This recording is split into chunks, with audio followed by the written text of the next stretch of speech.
Hi friends, ಹೇಗಿದ್ದೀರಾ? Welcome to my channel. ಇವತ್ತಿನ ರೆಸಿಪಿಯಲ್ಲಿ ರವೆ ಇಡ್ಲಿ ಹೇಗೆ ಮಾಡೋದು ಎಂದು ನೋಡುವ.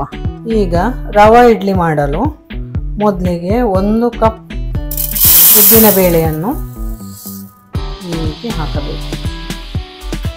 ಒಂದು ಬೌಲಲ್ಲಿ ಹಾಕಿ ಇದಕ್ಕೆ ಬೇಕಾಗುವಷ್ಟು ನೀರನ್ನು ಹಾಕಿ ಇದನ್ನು ಚೆನ್ನಾಗಿ ತೊಳೆಯಬೇಕು. 2-3 ಸಲ ಚೆನ್ನಾಗಿ ತೊಳೆಯಬೇಕು. ಈಗ 2-3 ಸಲ ತೊಳೆದ ನಂತರ ಇದಕ್ಕೆ ಈ ನೀರನ್ನು ಹಾಕಿ ಇದನ್ನು ಒಂದು 4 ಗಂಟೆ ಇಲ್ಲವೇ 5 ಗಂಟೆಗಳ ತನಕ ನೆನೆಯಲು ಬಿಡಬೇಕು.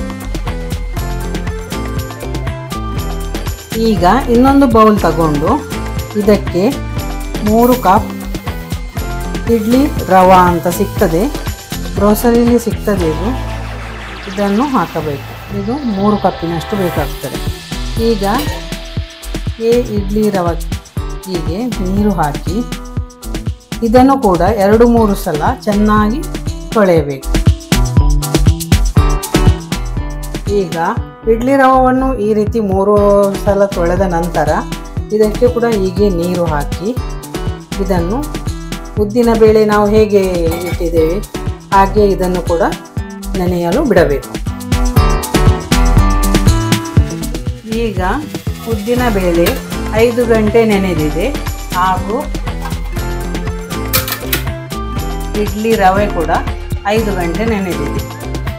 ಇದು ಉದ್ದಿನ ಬೇಳೆ ಈ ರೀತಿ ನೆನೆದಿದೆ ಹಾಗೂ ಇದು ಇಡ್ಲಿ ರವೆ ಕೂಡ ಈ ರೀತಿ ನೆನೆದಿದೆ. ಈಗ ಇದನ್ನು ಗ್ರೈಂಡ್ ಮಾಡಲಿಕ್ಕೆ ಇದೆ.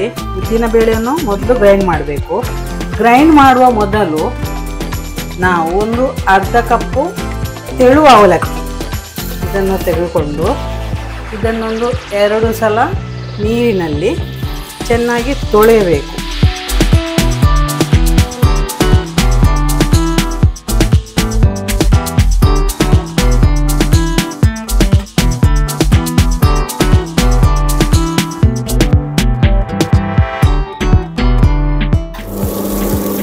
ಈಗ ಈ ಅವಲಕ್ಕಿ ಸಣ್ಣಗೆ ಬರುವಾಗ ಈಗ ಈ ಉದ್ದಿನ ಬೇಳೆಯನ್ನು ಹಾಕಬೇಕು. ಇದನ್ನು ತುಂಬಾ ನೈಸ್ ಆಗಿ ಇದನ್ನು ಗ್ರೈಂಡ್ ಮಾಡಬೇಕು. ಇದು ಗ್ರೈಂಡ್ ಮಾಡುವಾಗ ಇದಕ್ಕೆ ಸ್ವಲ್ಪವೇ ನೀರನ್ನು ಹಾಕಿ ತಿರುಗಿಸಬೇಕು. ಹೆಚ್ಚು ನೀರು ಹಾಕಲು ಹೋಗಬೇಡಿ, ಇದು ಗಟ್ಟಿಯಾಗಿ ಬರಬೇಕು. ಸ್ವಲ್ಪ ನೋಡಿ ಫ್ರೆಂಡ್ಸ್, ಈಗ ಇದು ಇಷ್ಟು ಸಣ್ಣ ಆಗಿದೆ. ಇದೀಗ ಸಣ್ಣ ಆದ ಸಾಕು ಇಷ್ಟು. ಈಗ ಇದಕ್ಕೆ ನಾವು ಈ ಅಕ್ಕಿಯ ರವೆಯನ್ನು ಹೀಗೆ ಟೈಟಾಗಿ ಹಿಂಡಿ ಹೀಗೆ ಹಾಕಬೇಕು. ಅಂದ್ರೆ ಇದನ್ನು ಗ್ರೈಂಡ್ ಮಾಡ್ಲಿಕ್ಕಿಲ್ಲ, ಇದನ್ನು ಹೀಗೆ ಮಿಕ್ಸ್ ಮಾಡ್ಲಿಕ್ಕೆ ಮಾತ್ರ. 2 ಸುತ್ತು ತಿರುಗಿಸಲು ಮಾತ್ರ ಯೂಸ್ ಮಾಡುದು, ಮತ್ತೆ ಸಣ್ಣ ಮಾಡ್ಲಿಕ್ಕಿಲ್ಲ ಇದನ್ನು. ಈಗ 2 ಸುತ್ತು ತಿರುಗಿಸಿ ಆಯ್ತು. ಈಗ ಇದನ್ನು ತೆಗೆಯುವುದು.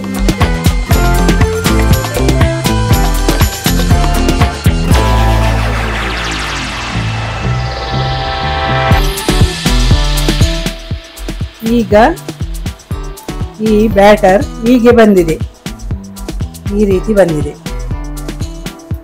ಈಗ ಇದು ಸ್ವಲ್ಪ ದಪ್ಪಾಗಿದೆ. ಇದನ್ನು ಸ್ವಲ್ಪ ನೀರು ಹಾಕಿ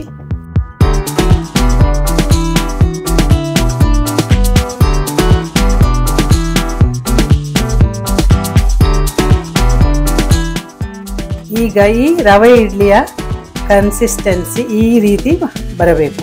ಇಷ್ಟು ದಪ್ಪ ಇರಬೇಕು. ಇದಕ್ಕೆ ನಾನು ಉಪ್ಪು ಹಾಕಲಿಲ್ಲ. ಇದು ಈಗ ರಾತ್ರಿ ಇಟ್ಟರೆ ನಾಳೆ ಬೆಳಿಗ್ಗೆ ತನಕ ಫರ್ಮೆಂಟೇಷನ್ ಆಗುತ್ತದೆ. ನಂತರ ಇದಕ್ಕೆ ಉಪ್ಪು ಹಾಕೋದು. ಈಗ ಇದನ್ನು ಇದಕ್ಕೆ ಲಿಡ್ ಇಟ್ಟು ಇದನ್ನು ಒಂದು 10 ಗಂಟೆಗಳ ಕಾಲ ಫರ್ಮೆಂಟೇಷನ್ ಆಗಲು ಬಿಡಬೇಕು. ಇನ್ನು ಫರ್ಮೆಂಟೇಷನ್ ಆದ ಮೇಲೆ ಇದನ್ನು ನೋಡುವ ನಾವು.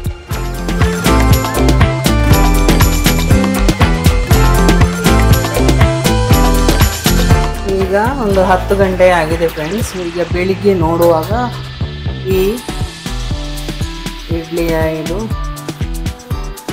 ಬ್ಯಾಟರ್ ಈ ರೀತಿ ಫರ್ಮೆಂಟೇಷನ್ ಆಗಿದೆ. ಈಗ ಇದಕ್ಕೆ ರುಚಿಗೆ ಬೇಕಾಗುವಷ್ಟು ಉಪ್ಪು ಹಾಕಿ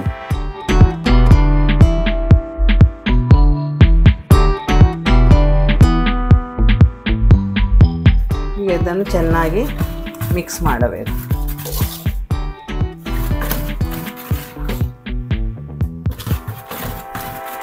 ಇದು ಈ ರೀತಿಯಾಗಿ ಗಟ್ಟಿಯಾಗಿರಬೇಕು.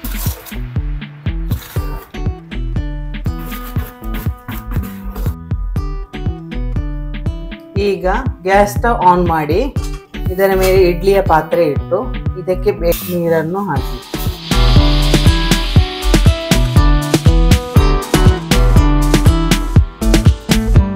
ಈಗ ಇದನ್ನು ಬಿಸಿಯಾಗಲು ಬಿಡಿ.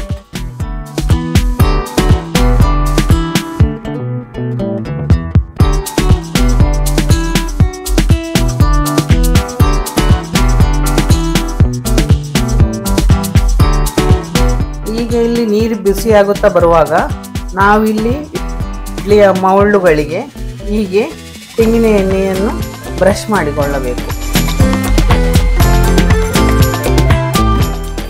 ಈಗ ನೀರು ಕುದಿ ಬರಲಿಕ್ಕೆ ಆಗುವಾಗ ಈ ರೀತಿ ಮೌಲ್ಡ್ಗಳಿಗೆ ಹೀಗೆ ಇಡ್ಲಿಯ ಬ್ಯಾಟರನ್ನು ಹಾಕಬೇಕು.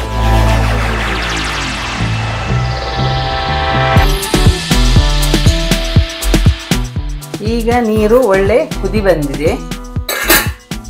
ಈಗ ನಾವು ಇದಕ್ಕೆ ಈ ಇಡ್ಲಿಯ ಟ್ರೈಯನ್ನು ಹೀಗೆ ಒಂದರ ಮೇಲೆ ಒಂದು ಹೀಗೆ ಇಡಬೇಕು. ಇದಕ್ಕೆ ಇಟ್ಟ ಮೇಲೆ ಇದಕ್ಕೆ ಮುಚ್ಚಳ ಹಾಕಿ ಇದನ್ನು ಒಂದು 15ರಿಂದ 20 ನಿಮಿಷ ಬೇಯಿಸಬೇಕು. ಈಗ 20 ನಿಮಿಷ ಆಗಿದೆ ಫ್ರೆಂಡ್ಸ್. ಈಗ ನಾವು ನೋಡುವ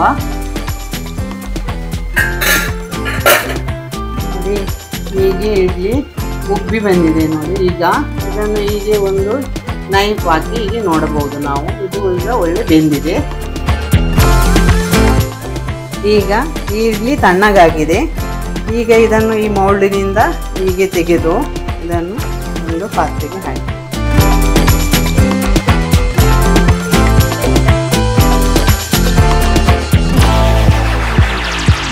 ನೋಡಿ ಫ್ರೆಂಡ್ಸ್. ಈಗ ಇಡ್ಲಿ ರೆಡಿಯಾಗಿದೆ. ಇಡ್ಲಿ ನೋಡಿ ಎಷ್ಟು ಸ್ಮೂತಾಗಿ ಬಂದಿದೆ ಎಂದು. ಫ್ರೆಂಡ್ಸ್ ಹೀಗೆ ಈ ರೀತಿ ಬರುತ್ತದೆ.